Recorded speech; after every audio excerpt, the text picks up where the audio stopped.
The year was 1600. In the grand halls of Dunfermline Palace in Scotland, a boy was born, small, frail, and unsteady in his first breath. His name was Charles, second son of King James VI of Scotland and Anne of Denmark. From the very beginning, life did not come easily to him. He struggled to walk, stammered as he spoke, and lagged behind his older brother Henry in every courtly expectation. Charles lived in the long shadow of Henry Frederick, Prince of Wales, a golden boy destined to inherit the English throne. Henry was strong, athletic, eloquent. Charles was shy, introspective, limping through the gardens of Whitehall as the court paid him little mind. Tutors found him stubborn but earnest. He listened more than he spoke, watched more than he acted. Then, in 1612, everything changed. Henry, robust, beloved, fell ill with typhoid fever and died at the age of 18. The death shocked the entire kingdom. Mourners flooded the streets of London, grieving the prince they thought would be king. But in the shadows of the funeral procession, a new figure emerged, Charles, now heir to the throne. The fragile, stammering boy was thrust into the centre of power, unprepared, unwanted by many, and overshadowed by the ghost of a dead brother. Charles would never forget what it meant to be second. He grew up in the court of King James I of England, formerly James VI of Scotland, a monarch obsessed with divine right and absolutism. James believed kings were appointed by God himself, accountable to no one but heaven. And in young Charles, he planted the same belief like a sacred seed. In 1625, James died. At 24, Charles ascended the throne as King Charles I of England, Scotland, and Ireland. As bells tolled across the realm, a crown weighed down on the head of a man who had never truly been free of doubt. But if the boy had once been timid, the man had learned resolve. And his first decision would prove just how far he would go to defend his image of kingship. Charles's first move as king was marriage, not to an English Protestant, as many hoped, but to Henrietta Maria of France, a Catholic princess. The match was deeply unpopular in Protestant England. The people feared a return to Catholic influence, while Parliament bristled at being excluded from negotiations. Still, Charles was enchanted by Henrietta. Though their marriage was rocky in its early years, marred by religious tension and political interference, they would eventually come to share a deep, if complicated, bond. But public disapproval of the marriage would haunt him, feeding whispers that he was more loyal to Rome than to England. That same year, Charles summoned Parliament to fund a military campaign against Spain.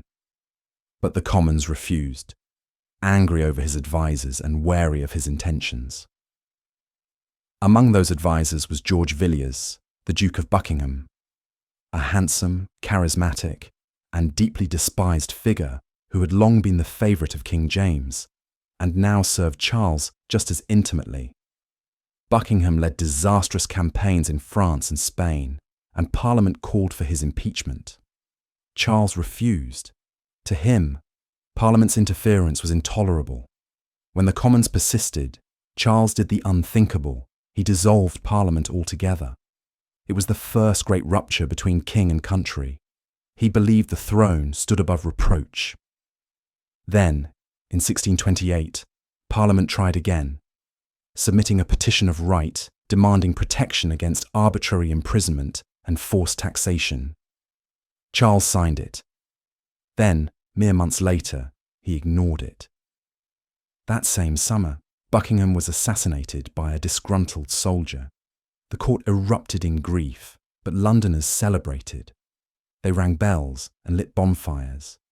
Charles never forgave the people for rejoicing in his friend's death. By 1629, Charles had had enough. He dissolved Parliament once more, but this time not for weeks or months. He would not call them again for 11 years. Without Parliament, Charles ruled alone. For over a decade, He governed through personal decree, an era known as the personal rule, or more damningly, the 11 years tyranny. To fund his government, he resurrected forgotten medieval taxes like ship money, originally imposed in times of war, now demanded in peace. Courts were flooded with grievances. Resistance swelled, but Charles was unmoved. He surrounded himself with advisors like William Laud, Archbishop of Canterbury, who enforced religious conformity with iron resolve. Laud introduced elaborate ceremonies, stained glass, and incense into Anglican churches, practices that smelled too much like Catholicism to English Puritans. Dissenters were punished brutally, ears cut, tongues branded. Men like John Lilburne and William Prynne became martyrs of conscience. Meanwhile, in Scotland, Charles tried to impose a new prayer book, triggering riots in Edinburgh. In 1638, the Scots signed the National Covenant, vowing to defend their Presbyterian faith. Charles had sparked rebellion. To crush it, he needed money. And to get money, he had no choice but to do what he had refused for over a decade. He would summon Parliament. On a cold spring day in April 1640, after 11 long years of silence, King Charles I reluctantly recalled the English Parliament. He needed funds. Scotland had risen in open rebellion over the religious reforms Charles had forced upon them.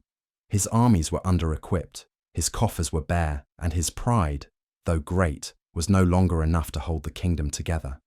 But Parliament, having waited more than a decade to be heard, had no intention of handing over money without a reckoning. The members returned with fury in their hearts. Voices long silenced now echoed through the halls of Westminster. Puritans demanding religious freedom, merchants crying out against unfair taxes, and nobles angry at the growing power of the crown. Leading them was a lawyer with a sharp tongue and an unyielding will, John Pym, the leader of the Commons. Charles offered no apology. Instead, he asked for war funds. Parliament refused, and so, after just 3 weeks, Charles dissolved them again. This session would come to be known as the Short Parliament, and it only deepened the gulf between king and people. But the war in Scotland could not wait. Charles's army marched north and was humiliatingly defeated at the Battle of Newburn in August 1640. The Scots occupied northern England and demanded payment for their expenses. Broke and cornered, Charles was forced once again to call Parliament, this time for real.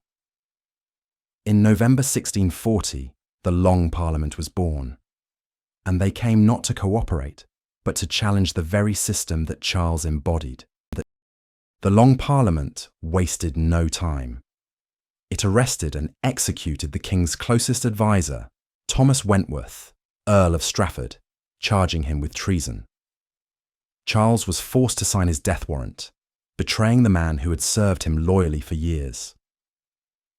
The execution devastated Charles, but it would not be the last.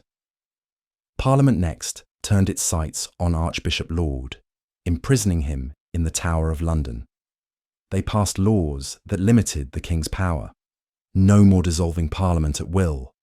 No more taxes without consent. No more tyranny. Outside Westminster, London boiled with unrest. Pamphlets flooded the streets. Crowds formed at every royal appearance, jeering, throwing stones. Mobs gathered at the gates of Whitehall, chanting against the Queen, Henrietta Maria, accusing her of papist plots and foreign interference. Charles watched as his authority crumbled in real time. His anger, once cold and buried, now began to flare. Then came the final blow. In late 1641, Parliament introduced the Grand Remonstrance, a sweeping document listing every grievance against Charles's reign. It passed the Commons by just 11 votes. To the king, it was not merely criticism, it was rebellion in writing. And so, in January 1642, Charles committed a fateful mistake. He stormed into the House of Commons, accompanied by armed guards, to arrest 5 members of Parliament, including John Pym. It was a shocking violation of parliamentary privilege. But the members had already fled. The Speaker of the House, when questioned by the King, famously declared, "May it please your Majesty, I have neither eyes to see nor tongue to speak in this place, but as the House is pleased to direct me." It was the beginning of the end. Charles fled London shortly after. The capital belonged to the people now. By summer, England would be at war with itself. The drums of war echoed across the land. Families chose sides, churches split, towns fortified themselves. In August 1642, Charles raised his standard at Nottingham, declaring parliamentarians as traitors. He was surrounded by loyal nobles, courtiers, and royalist gentry, those who still believed in the divine right of kings. Across the field, Parliament raised its own army, led not by nobles, but by determined commoners. Chief among them was a man from Huntingdon, a stern Puritan with steel in his voice, Oliver Cromwell. The war that followed was brutal, brother against brother. The Cavaliers, royalist forces, elegant, proud, and old-fashioned, fought with chivalry and tradition. The Roundheads, parliamentarians, severe and disciplined, fought with purpose and reform on their lips. Major battles raged across England. Edgehill, 1642, ended indecisively, but bloodied both sides. Marston Moor, 1644, a crushing defeat for the king, where Cromwell's cavalry proved decisive. Naseby, 1645, a disaster for Charles. His forces were routed. His secret correspondence was captured, revealing pleas for foreign aid and promises to bring Catholic armies into England. Support for the king collapsed. By 1646, Charles was on the run. He sought refuge in Scotland, believing he could bargain his way back to power. But the Scots too had grown weary of him. They handed him over to Parliament for £100,000. The King of England was now a prisoner. Winter 1648. The chill that gripped England was not only of snow and wind, but of dread and decision. King Charles I, once the embodiment of divine right, now sat confined within the stone walls of Hurst Castle. He was no longer the anointed sovereign of a mighty kingdom. He was a prisoner of Parliament and of history itself. But even in captivity, Charles carried himself like a monarch. Each morning, he dressed with care. A crisp white linen shirt, a black doublet, and boots polished to a mirror sheen. To the guards, he was still "Your Majesty." To the people, he was a king dethroned, but not yet destroyed. He wrote letters, he prayed, and above all, he waited. The Second Storm. The First Civil War had ended in uneasy peace. But peace with Charles was a mirage. While under supervision, he conspired. He signed secret treaties. He promised the Scots a reformed church if they would raise an army. He plotted the war's return, and it did.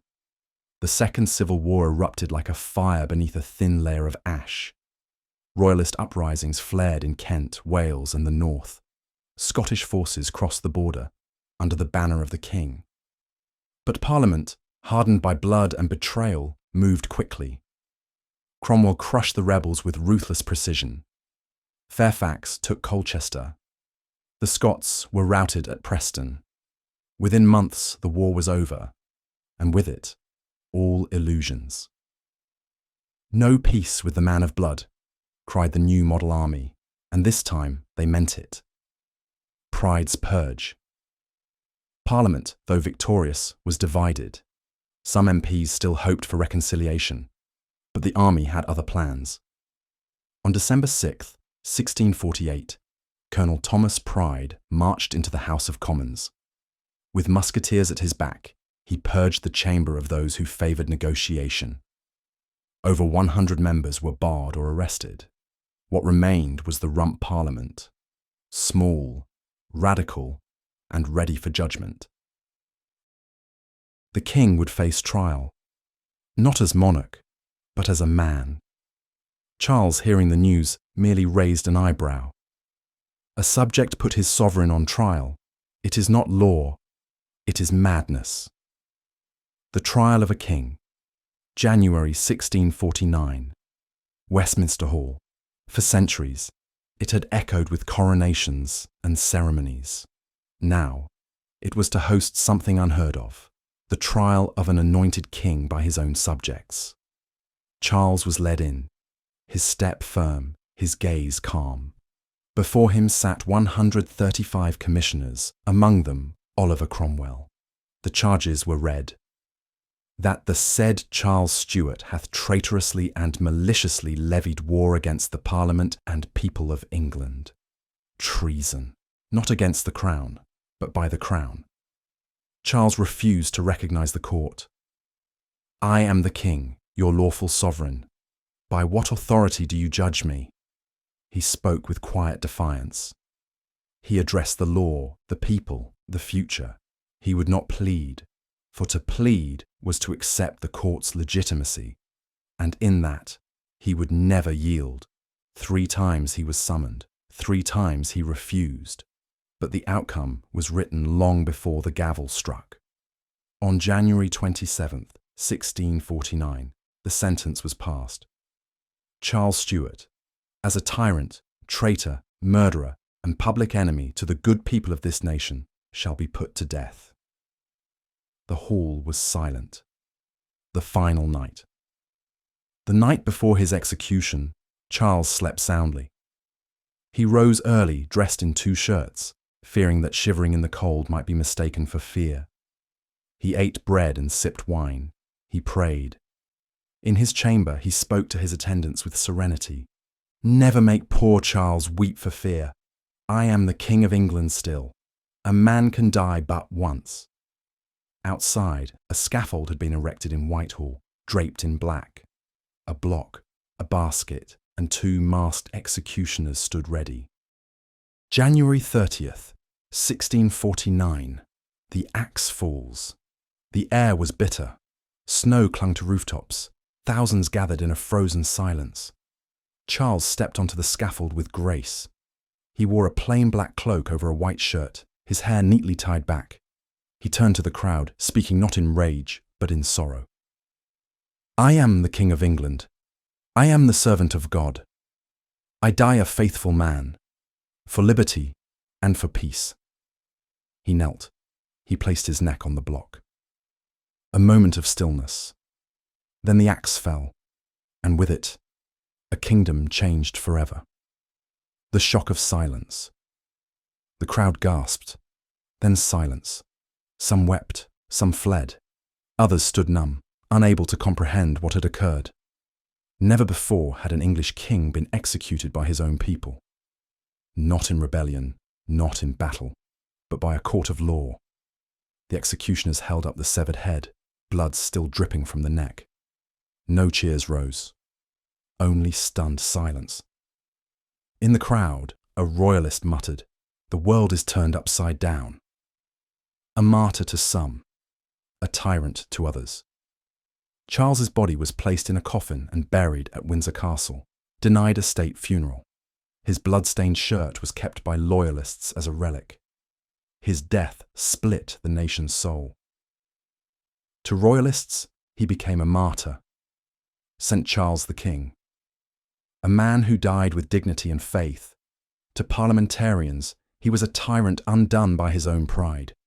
The architect of civil war. To history, he remains both. His execution did not end the bloodshed. It ushered in the Commonwealth, a republic ruled by Oliver Cromwell. Itself a reign of Puritan discipline and military might. But for that brief frozen moment in 1649, time stood still, and England looked into the abyss. Legacy Charles believed in the divine right of kings, that monarchs answered only to God. But his people had grown tired of answering only to kings. His reign taught England a bitter lesson, that absolutism, no matter how poetically clothed, could bleed a nation dry. His death would haunt the monarchy and the people for generations. Years later, his son, Charles II, would return to the throne. But the crown he wore would be forever altered, less divine, more restrained. Because once, long ago, a king walked to a scaffold, spoke softly to a watching nation, and laid down his head. Not just for his sins, but for the shape of England to come.